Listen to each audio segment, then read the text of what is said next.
Hindi ko po kaya lumayo sa magulang ko. Lalayo lang po ang tatay kong patay na. April 29, 2025, dumating na ang araw na iniintay namin. Pag may dadaan po magbabakal buti, ibibenta namin po. Maraming nakakalungkot na pangyayari ang nalaman ko pa sa buhay nila ngayon. Hindi ka pa nakakalabas doon sa ibang barangay, sa lugar ninyo? Opo, nadun lang po kami doon sa aming barangay. First time yung kumain sa Jollibee? Opo, hindi pa po kami nakakakain sa ganyan po. Kaya't samahan nyo kami ngayong araw sa aming misyon kung ano ang mga magiging kaganapan.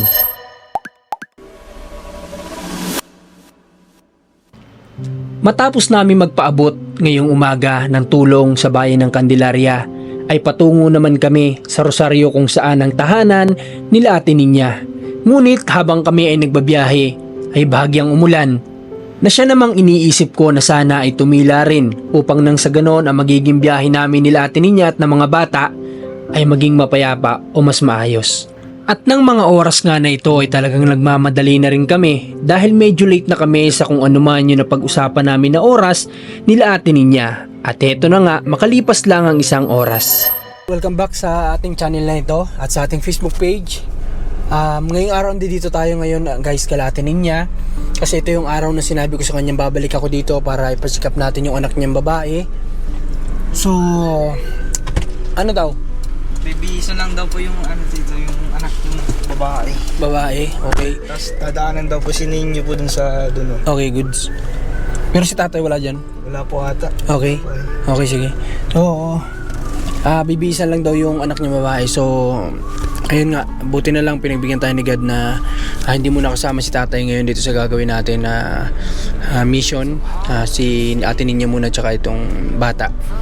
So, okay, waiting tayo para makaalis na kaagad tayo kasi nga late na din kami kasi nag-mission pa kami sa Candelaria. So alas 12 na dapat kanina pa kami dito mga 9 or 10 pero okay lang yan at dadalhin natin sila sa Batangas. Okay? Check natin si Ate Ninya guys kung ready na. Ano, hindi pa kayo nakapag-ready? Tapos na? Okay, sige. Walang problema. Tara na. Okay, so naka-ready na. Sana sabi ko nga i-guide tayo ni God sa lahat ng ginagawa natin na ito para kay Ate Ninya. So, kagaya nga na napag-usapan namin, gusto namin makita nyo yung magiging resulta para sa pamilya ni Ate Ninya kapag tapos na ang lahat. At para lang naman ito sa kanila, sa ikabubuti itong lahat ng ginagawa namin. Tara na. Tara, pupunta tayo, kakain tayong Jollibee. Gusto mo? O, dadaanan natin, tara. Tara. Dala ko na naman Ano, hawak na.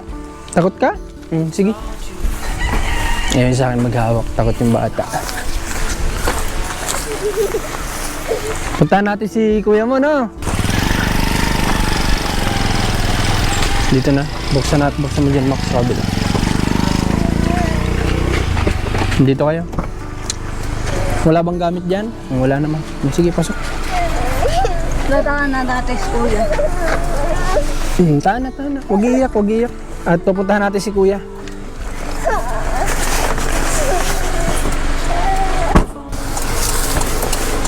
Alright guys. Oh, nawala yung aircon natin. Namatay. Pinatay ko pala. Okay, may isang mic, Mac, para kay Ate Ninya. Okay, yak. Pupunta tayong Jollibee, kakain tayo. Sir, ako lang po may ilalapit gandang tanghali po. Magandang tanghali. Ako lang po may ilalapit. Baka naman ako may gustong matulungan din. Sige po na, i-schedule po namin. Apo, dito lang po sa Muson. Okay. Sige po, salamat. Sige po, salamat po. Ingat po. God bless. Okay guys, so ayun, kasama ko na ngayon si Ate Ninya pero yung anak niya lalaki, dadaanan namin dito. Turo mo lang Ate Ninya kung saan, ha? Papa, Okay. iikot pa tayo. Kayo ba ay nananghalian na? Hindi pa? Hindi pa po. Nakakain na ba kayo ng Jollibee sa talambuhan nyo? Hindi pa po. Oh, kawawa naman. Pati si baby, hindi pa rin? Hindi pa rin po. Yung lalaki mong anak, ganun din. Hindi pa rin po. Ay, okay, sige, yaan mo. At manananghalian tayo doon, ha? para ma-experience din ng mga bata. Nag-almusal naman kayo. Pa. Nag-almusal naman kayo. Apo. Anong almusal? Kanin po. Ha? Kanin po. Anong ulam? Yung po, tilapia. Tilapia. Si tatay pala, nasan ngayon? Naroon po sa kanyang kaibigan, kasama nga po si Utoy. Doon kasama. Apo. Ikat po kayo dito. Saan? Dito, kakaliwa tayo? Apo. Okay. Kaliwa daw tayo dito, guys. Makakaikot tayo dyan ng sasakyan. Apo. Makakaikot pa rin. Kaya po din na malaki. Alin? Yun po. Ito? O ito? Ayan po. Okay. Ayan na po. Yan po si Utoy. Sige. Ninyo. Hanap lang tayo ng... Tawagin mo, Mac. Nyo. At dito ngay pansamantala akong tinawag ng tatay ni Ate Ninya at kinausap ako kaharap ang isa sa kanyang mga kaibigan na tila sila ay nagkakatuwaan.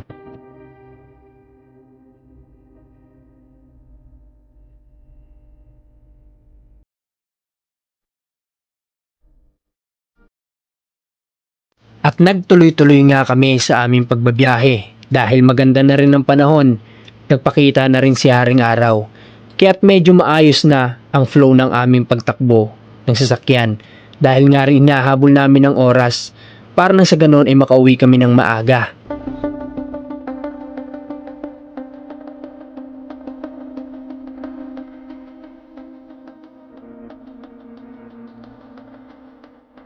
At meron pang ang pagkakataon na talagang inaabot kami ng napakahabang traffic na ako ay nag-worried na kung aabot pa ba kami sa check-up ng bata. Guys, so ang oras na kasi ay 1:00 na. So hindi pa rin kami pare-paras ni tatanghalian. Pero 30 minutes na lang ay nandun na kami sa location kung saan kami pupunta. Kaya naisipan ko na pakainin muna natin to ng mga bata at sila Ate Ninya dito sa nadaanan namin na Jollibee dito sa... Hindi ko alam kung anong lugar na to pero lampas na kami ng Rosario. Kakain muna tayo guys para sa tuloy-tuloy na proseso ng gagawin natin ngayong araw. Tara!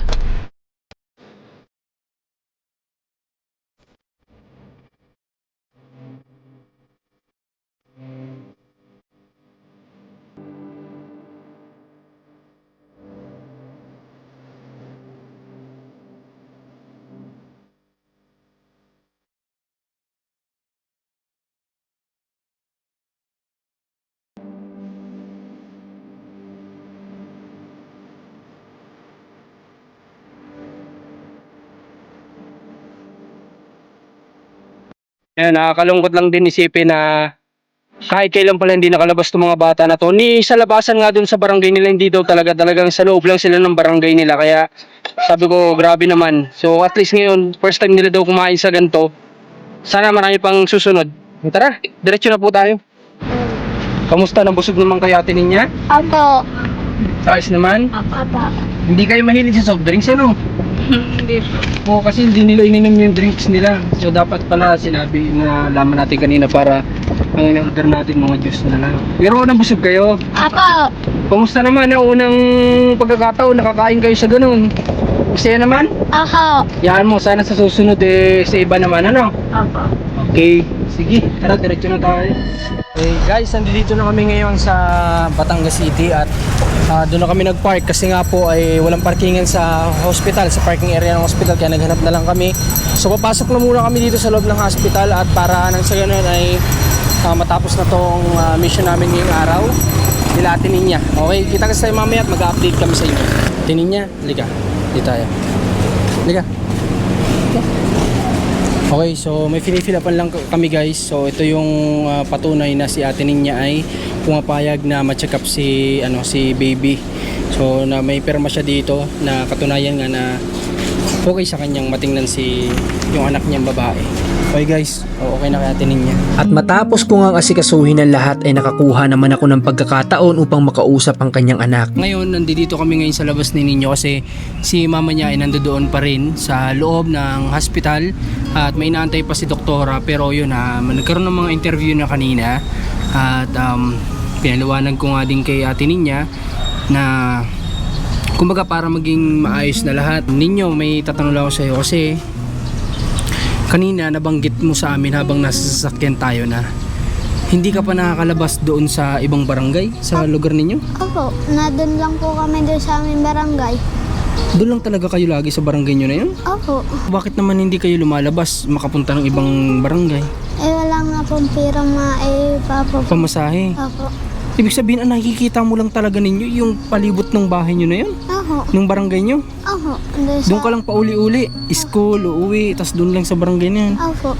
Grabe. Tapos kanina, alam nyo ba guys, umiinom kami ni ninyo ng nasa can na inumin. Sabi mo yun yung kinukuha nyo para? Opo. Pinagbibili po namin yun. Yung ganun. Opo. Ano yun ninyo? Gumagamit kayo ng sidecar? Pangunguha ng mga kalakal? Hindi po, magdadala po kung ilang sako. Magdadala ka ng sako? Opo, dadalhin po sa amin. Pag may dadaan po magbabakal buti, ibibinta namin po. Ay, okay. Yung mga nangungangalakal din na namimili, pagbibili nyo na sa kanila. Opo. Wala kayong pinagdadalhan na alam mo yun yung talagang tambakan talaga. Hindi doon. Doon sa mga nadaan lang. Opo. Sino kasama mo nagagawa niyan? Ang inay po. Kayong dalawa ng mama mo? Opo. Si kapatid mong bunso kasama, hindi? Hindi po. Naiiwan siya. Opo. Kayong dalawa. Sa mamay po iniiwan. Tapos kayong dalawa ng mama mo ang nangangalakal. Opo. Magkano naman kinikita nyo halimbawa sa isang araw? 100 lang po. 100 pesos. Simula anong inaabot kayo ng ilang oras? Halimbawa, anong oras kayo nagsisimula? 7 po. Ng umaga? Hanggang Alas 2 po. ng hapon? Opo. Ay, grabe guys. No? Ay, ang init. Opo. Ano yun? Binibili nyo o binibigay lang yung kalakal? Ibinibigay po sa kanila, titimbangin po at babayaran. Hindi, pag ikaw, syempre, yung kupupulutin mo yung mga pulot lang. Opo. Hindi kayo bumibili sa mga tao. Ate, biling ko na yung ganito nyo. Hindi ganun. Hindi po, ibinibigay na sa amin minsan po. Bigay na lang, parang tulong na lang sa inyo. Opo. Gaya po ng mga gato.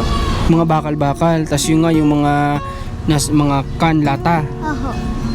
Grabe din po ang ginagawang tulong nitong bata na to sa kanyang magulang. Kasi nga, sa hirap ba naman ng buhay guys. Tapos kanina, sabi mo, first time yung kumain sa Jollibee? Opo. Hindi pa po kami nakakakain ng ganyan po. Hindi pa talaga kahit kailan? Hindi pa po. Hindi man lang kayo dinala ng nanay mo? Hindi po. Wala po kasi mga ibili. Walang, Isang kita po ng sampalok o lata, bibiling bigas. pag kumita ang sampalok o kaya ang lata, bibili ng bigas. Kaya hindi na wala ng pera para makakain kayo sa Jollibee man lang. Hindi po. Wala po. Grabe. So ikaw ninyo, kung sakali ba mahiwalay sa inyo si tatay mo, okay ba sa'yo? Hindi. Hindi po. Hindi sa'yo okay. Hindi po. Mahal mo ba si tatay? Mahal mo ba? Opo. Okay, so hindi payag si ninyo na mahiwalay yung si tatay sa kanila. So paano kung gano'n ang mangyari? Halimbawa may mga relatives kayo na mag-suggest na maghiwalay kayo ng tirahan, o kaya si papa mo o si lolo mo, tatay mo ang magsabi na hihiwalay na kayo. Paano kung si tatay ang magsabi, magdesisyon? Kasama Ayos, po. sasama ka sa kanya? Opo. Makitatay ka baga? Ha? Mas malapit ka kay tatay Opo. kaysa kay ate niya? Opo. O yun lang. So mas makitatay pala to itong bata na to. Kaya pala kanina nung sinundo namin siya, nandoon siya sa tatay niya, kasama niya kay tatay, kasi dito ang lolo ay tatay ang tawag, di ba? So nandoon siya kasama niya. Sabi ko nga, bakit pinaalis pa, alam na alis tayo. So hindi daw makatiis to, talagang pupunta doon kay tatay. Okay, so ito ninyo, ito ang ginagawa natin, kaya tayo nagpunta dito. Papaliwanag ko din sa iyo, ha, para na sa ganun ay matapos yung mga haka-haka ganun, ano, para nang sa ganun ay maging maayos din kung ano yung dapat ayusin kay mama mo tsaka kay tatay, ano, para maging maayos ng lahat, ano, para maging mapayapa na yung yung pamilya nyo, ano. Opo, para hindi po magalit ang kapitbahay. O para hindi na magalit ang kapitbahay. O naunawaan ninyo ang ginagawa namin na ito, para matigil na kung ano man yung ano, Opo. matapos na kumbaga Ang problema po. ang problema. Okay, bilib ako sa bata na to guys. Napaka-mature din mag-isip. Napaka-active niya, tas ang talino niya. Lahat kanina nang tinatanong ko, alam nyo ba, sa lahat ng details ng kapatid niya, siya lahat sumagot. Birthday, kailan birthday? September 27 po. Anong year? 2020 po. Oh, alam niya. Tapos spelling ng pangalan ng kapatid niya, alam niya lahat. Kaya alam kong si Ninyo ay active ang kanyang pag-iisip sa kung ano yung meron sila sa pamilya, kung ano yung basta lahat-lahat. Alam niyo siya nga tinatanong yung mama niya kapag yung details ay kailangan si mama niya yung magbibigay ng details. Siya yung tinitingnan ni mama niya, siya na kagad sumasagot. Kaya grabe, ang galing nito ni Ninyo. At sa mga naka-ready dyan na tutulong sa atin once na matapos ng problema na to, ngayon pala nagpapasalamat na po ako sa inyo at pagtulong-tulungan po natin ito na may ayos ang pamilya ni Ate Rinya, mailagay ang lahat sa tama. Yun lang naman. Kung ano man, di may ayos lahat. Kung baga maitama ang mali at nang hindi na lumala pa. Okay? So, ayun. Antayin na lang natin si mama mo, ano?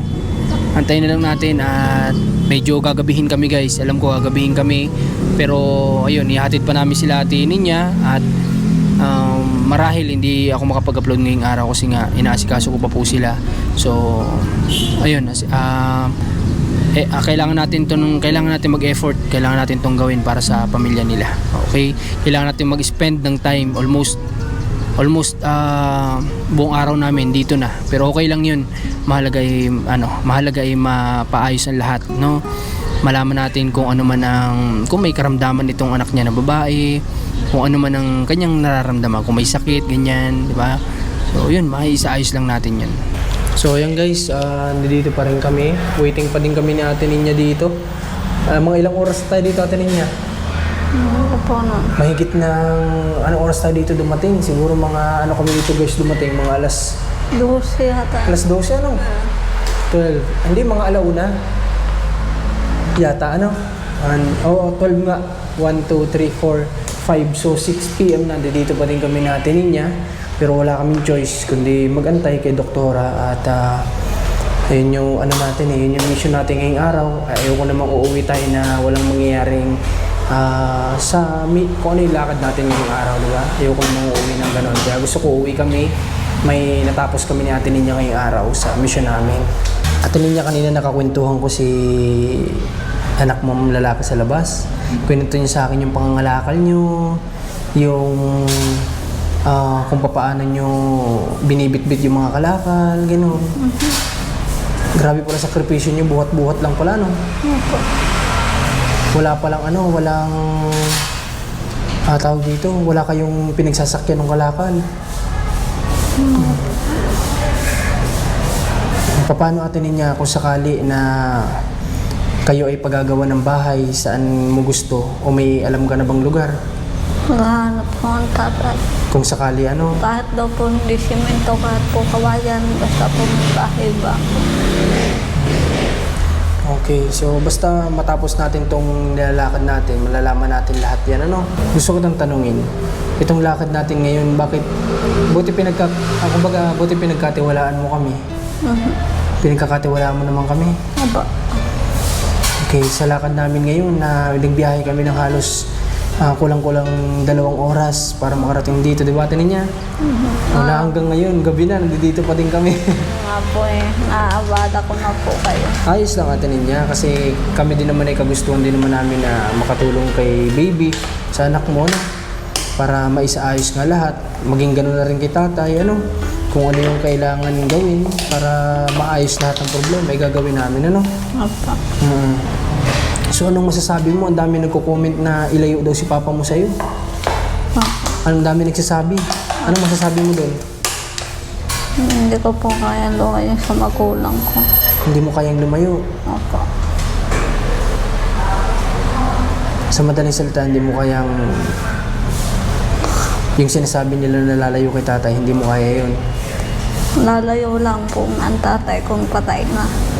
Hanggang nabubuhay. Baka naman Ate Ninya natatakot ka lang kasi wala nang tutulong sa'yo sa pagbuhay sa mga bata. Hindi naman po. Hindi naman. Kasi kung yun ang reason mo, nandito naman kami para Okay tumulong. lang po. Pero yun yung gusto mo, lalayo lang ang tatay kapag wala na sa mundo. Opo. Hanggat nabubuhay, gusto mo sama-sama talaga kayo. Opo. Basta po may bahay kami Maayos. maayos. Hindi ka pwede sa kapitbahay mo pumunta.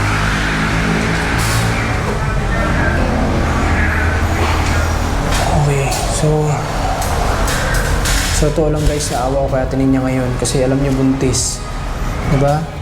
Buntis po siya. Ayun nga, sabi ko sa kanya kung napapagod na, pwede naman siguro magiga-higa muna dito kasi alam ko yung pakaramdam ng buntis kasi si Commander ay 9 months kong inalalayan din sa kanyang pagdadala na alam kong ang buntis ay madalas gusto nila, sumasakit yung likod nila kasi may dala silang mabigat. Kaya nga sabi ko, kung napapagod na siya, may ako siyang tinatanong, napapagod na, takbo ako sa labas, bili ng inumin, pagkain para lang hindi magutuman kasi may baby siya sa loob ng tiyan niya eh.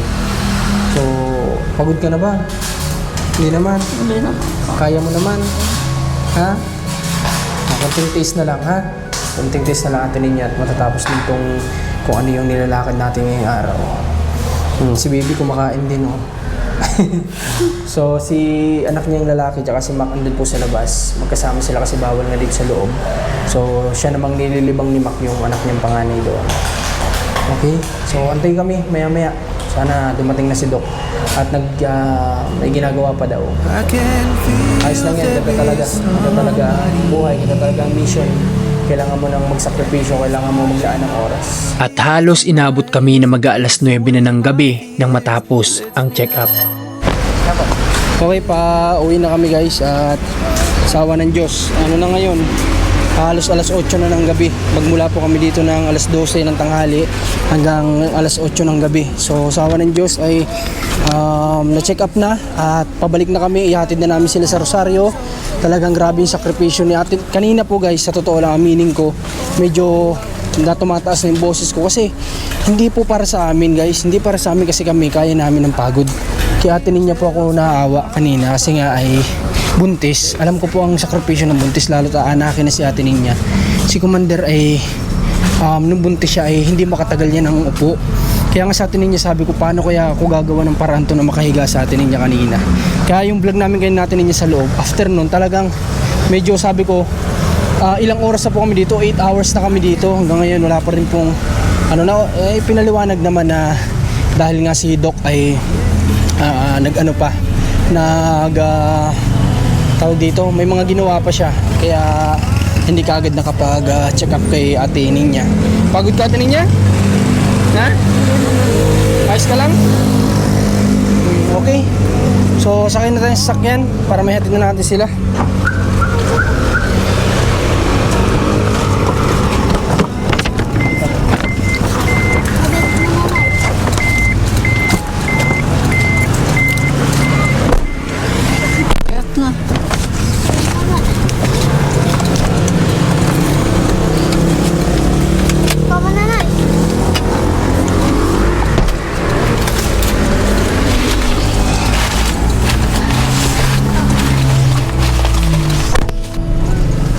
Di bali, magiging ayos din ang lahat. Kabanos?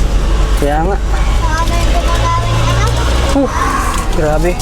Ayos lang kayo? Opo, naano ko ng bintana, kabanos Itataas natin, mag-aircon tayo. Pati nga rin mga bata po, nakawawa din na nag-aantay sa labas kanina. Kaya sabi ko sana ma-check up na si baby para na sa ganun ay Pabalik na kami ng Rosario, ihatid na po namin sila Ate Ninya.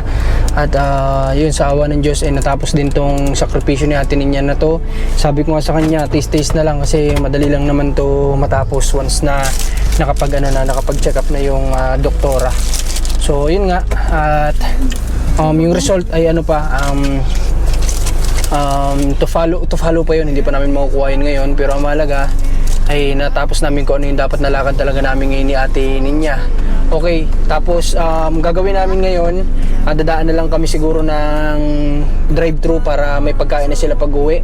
Kasi nga po ay marahil si tatay tulog na ngayon, sila Ate Ninya baka walang kainin kaya dadaan na lang tayo ng makakain nila para na sa ganun po ay diretso tulog na sila, diretso pahinga na. Hindi sumasakit yan mo? Hindi naman? Hindi naman. Sigurado ka? Kumusta ang pakiramdam? Ayos naman po. Ayos naman? Okay, ayos naman. So, mahalaga dito, si Ate Ninya kasi ang importante dito natin kasi buntis nga, no?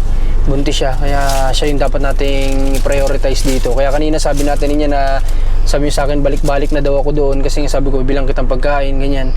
Sabi niya, mamaya na hot, kanina pa kayo pabalik-balik. Kasi nga, iniisip ko siya kasi alam ko yung sitwasyon ng ganito dahil nga kay Commander. Kaya, sabi ko okay lang. Pero sige, tara, biyahe na tayo. Bakit ka naglalakad?